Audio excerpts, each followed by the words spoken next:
হয়, যি সময়ত আচলতে প্ৰকৃতিৰ ভাৰসাম্যতা হেৰুৱাই পেলাইছে, পৃথিৱীৰ জৈৱ বৈচিত্ৰ্যৰ প্ৰতি এক ভাবুকি আহিছে, সেই সময়ত কিন্তু এজন যোদ্ধা বুলি কৈছোঁ, প্ৰকৃতিৰ যোদ্ধা।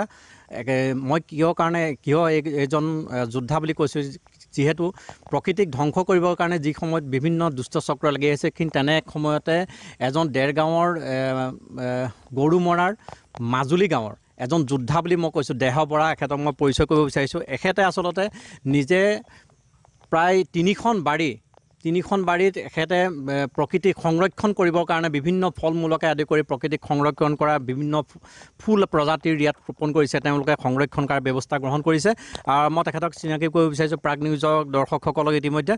মই আপোনাৰ পৰা জানিব বিচাৰিম, আচলতে কিমান দিনৰ পৰা আপুনি এনে কাৰ্য কৰি আহিছে, আপোনাৰ প্ৰথম মনোভাৱ কি আছিলে, আপুনি কিয় এনে কাৰ্য কৰিছে, আপোনাৰ কিমান মাটিত বৰ্তমান আপুনি খেতি কৰি আহিছে? বৰ্তমান মনৰ ভাৱ মোৰ মানে এইটোৱে আছিলে, গছ থাকিলেহে মানুহ থাকিব, আৰু গছ নাথাকিলে কোনো জীৱ জন্তুৱে নাথাকে বুলি মই ভাবিলোঁ। আৰু তেতিয়া মই চিন্তা কৰিলোঁ গছহে ৰুব লাগিব। তেতিয়াৰ পৰা মই দুই এটাকৈ পুলি লগোৱাৰ পিছত আৰু মোৰ মনটো সদায় বাঢ়ি যায়।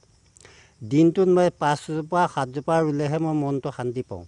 তাৰপৰা সেইদৰে আজি পৰ্যন্ত মই মানে ৰুয়ে আছোঁ, আজি 57 বছৰে হ'ল। কিমান মাটি আপোনাৰ বৰ্তমান গছ ৰুলে? এতিয়া মোৰ মাটি মানে মই বহুত জেগাত দিছোঁ, স্কুল মানে এইবোৰ নামঘৰ, ৰাস্তাৰ কাষত, নদীৰ কাষত, এইদৰে মানে 15 কিলোমিটাৰ 10 কিলোমিটাৰ আঁতৰলৈকে মই পুলি ৰুওঁ। আপোনাৰ নিজাববীয়াকৈ আপুনি কেইখন বাৰী কৰিছে? নিজৰ ববীয়াকৈ মই এতিয়া 3খন বাৰী বনাই থৈছোঁ। কিমান মাটি? মাটি আপোনাৰ 6 বিঘা মাটিৰ ভিতৰতে আছে। এখন ফল মূলৰ বাগিচা মানে জীৱ জন্তুৰ কাৰণে বনাই থৈছোঁ, আৰু এখন মানে মোৰ ঘৰৰ স্কুলৰ ল'ৰা ছোৱালীৰ কাৰণে বনাইছোঁ। আৰু তাত মানে বিভিন্ন ধৰণৰ ফল মূল আছে।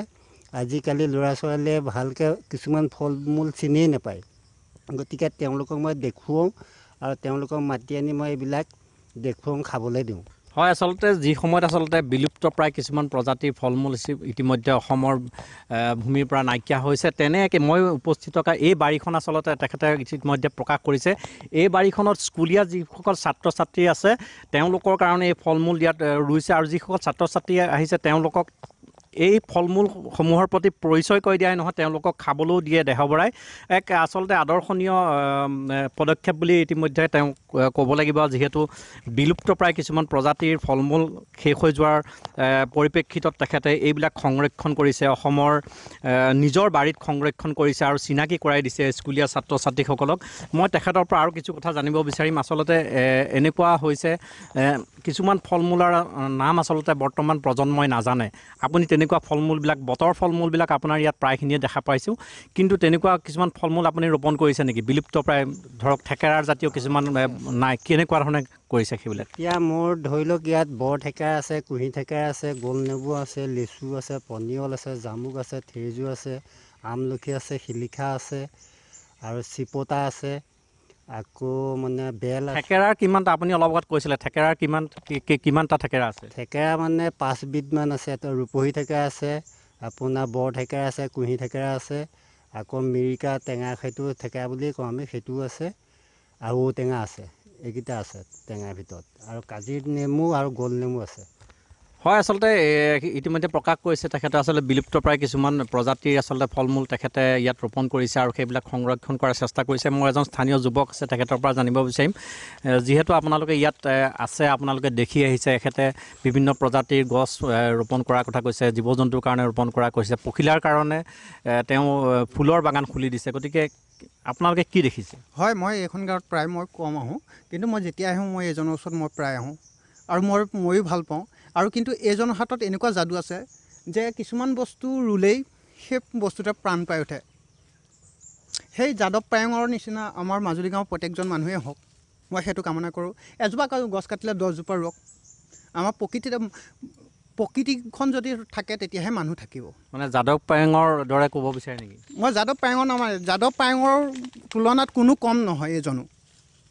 হয় আচলতে ইতিমধ্যে প্ৰকাশ কৰিছে প্ৰকৃতি মানৱ যাদৱ পায়েঙৰ নাম আমি সকলোৱে জানো সকলোৱে চিনি পাওঁ আৰু এই ক্ষেত্ৰত আচলতে প্ৰকৃতি মানৱ যাদৱ পায়েঙৰ কোনো ধৰণৰ তুলনামূলকভাৱে কোনো ধৰণৰ কম নহয় বুলি আচলতে যুৱকজনে প্ৰকাশ কৰিছে মই শেষত আপোনাক এটা কথা সুধিব বিচাৰিম আপুনি এখন অৰণ্যৰ কথা কৈছে যিখন অৰণ্যত আচলতে জীৱ জন্তুৰ কাৰণে আপুনি বিভিন্ন প্ৰজাতিৰ ফল মূলে হওক ৰোপণ কৰিছে তাত কিবা জীৱ জন্তু আছে নেকি বা চৰকাৰলৈ কিবা সুবিধা পাইছেনে কিবা ক'ব নেকি তাত মানে যিখন বাৰী মই জীৱ জন্তুৰ কাৰণে বনাইছোঁ তাত বিভিন্ন ধৰণৰ জীৱ জন্তু আছে পখিলা আছে হেপা আছে নেউল আছে আপোনাৰ শিয়াল আছে বনৰীয়া বস্তু মানে বহুতখিনি আছে সাপ আছে গুই আছে এইদৰে ইত্যাদিকে হৰিণা এজনীও সোমাইছেহি তাতে আৰু থাকিব বুলি মোৰ বিশ্বাস চৰকাৰৰ পৰা কিবা সুবিধা পাইছে নেকি কিবা আশা কৰিব নেকি আপুনি চৰকাৰৰ ফালৰ পৰা মই একো সুবিধা পোৱা নাই মই এইটোৱে আশা কৰিছোঁ এই জীৱ জন্তু সোপাকে অকণমান ৰক্ষা হওক যদি বেৰটো দি দিয়ে তেতিয়া মাৰিব নোৱাৰে আৰু মোৰ তাত সোমালে মই সহজে তেওঁলোকক মাৰিবলৈও নিদিওঁ